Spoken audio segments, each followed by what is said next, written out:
Y'all can say what you want about Gary Vee, but I'm pretty sure he just changed this girl's life. I know one day I'm gonna be somebody. You'll know when I. Please look at my face. You're somebody now. Do you understand? Yeah. That's the game. I was somebody long before people knew who I was, and I believed that. You're somebody now, Atisha. Now that alone should be enough, but in case your shadow is hiding self-sabotage in a Trojan horse that looks like logic, rejecting all positivity and anything that could advance you, here's why this is the more logical way of thinking. We all know Vincent van Gogh, right? Like the infamous Vincent van Gogh, whose paintings are considered priceless, meaning you offer $1 million for one of his paintings and they will laugh you out of the museum, and maybe call security on you. Yeah, he died broke. And it's rumored that some of his last words were, "This sadness will last forever." He passed thinking himself an artistic failure. But lo and behold, after his passing, his work takes off. He's called a visionary, a genius. So the question becomes, at what point was he successful? Was it when the world noticed? Or was it when he finished the first painting? Neither. It was when he decided to act on his passions. It unfortunately took the world time to catch up. The world was late. But he was Vincent van Gogh from the start. You see, the Oxford definition is the achievement of an aim or purpose. And that's exactly why people will treat you and you will feel like a loser until you have some sort of outcome. But here's a definition that I feel is more reflective of reality. Success is the progressive realization of a worthy ideal. That's Earl Nightingale. It is choosing to be or do something and then doing it. Meaning the only time you're failing is when you're living someone else's life. Meaning the man who says he wants to be a garbage man and sets out to become a garbage man and becomes one and is fulfilled in his profession and wants to be there, that man is a success. And he's a success the moment he decides he wants to and starts working toward it. So for a lot of you, you might just right now be finding out that you are a success. You are somebody now. Do not wait for the world to tell you. How many world-renowned, successful people will have to stand up and say they were made fun of? They were considered a loser by society for years until they got their outcome. How many times will that have to happen until you realize society doesn't know what it's talking about? You need to follow your inner compass. And the second you stop to look at it and walk in the direction it's pointing, you are a success.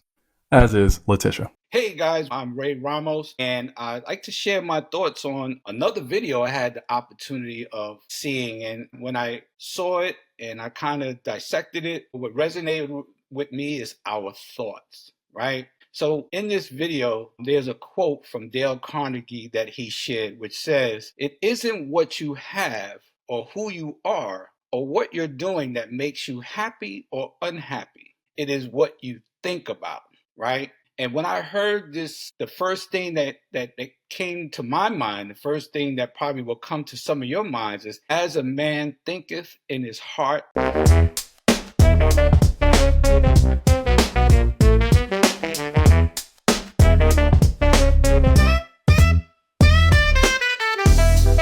Hey guys, I'm Ray Ramos, and I'd like to share my thoughts on another video I had the opportunity of seeing. And when I saw it and I kind of dissected it, what resonated with me is our thoughts, right? So in this video, there's a quote from Dale Carnegie that he shared, which says, "It isn't what you have or who you are or what you're doing that makes you happy or unhappy. It is what you think about," right? And when I heard this, the first thing that came to my mind, the first thing that probably will come to some of your minds is, as a man thinketh in his heart, so is he. And that comes from the book of Proverbs, and it was also a book that was shared by James Allen called As a Man Thinketh. So what are we filling our thoughts with every day, right? It is said that our thoughts influence our character and life circumstances. I'm quite sure that a person facing life in prison for a thought could attest to this. I'm sure that our former president, Barack Obama, could attest to his thoughts leading him to the presidency. Are we keeping our positive outlook, or are we allowing what's around us to dictate how we are going to feel? Because it doesn't matter if we're rich or poor, a CEO or unemployed, our thoughts are powerful. How we wake up every day, how we fill our mind with certain thoughts will dictate how we move, will dictate our character, will dictate how other people see us.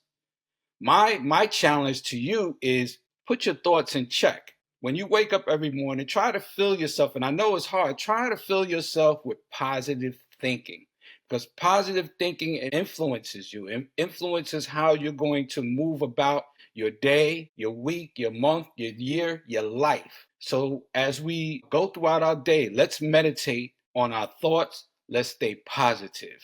Hit the like and subscribe button if you like the video content. I look forward to seeing you on the next video.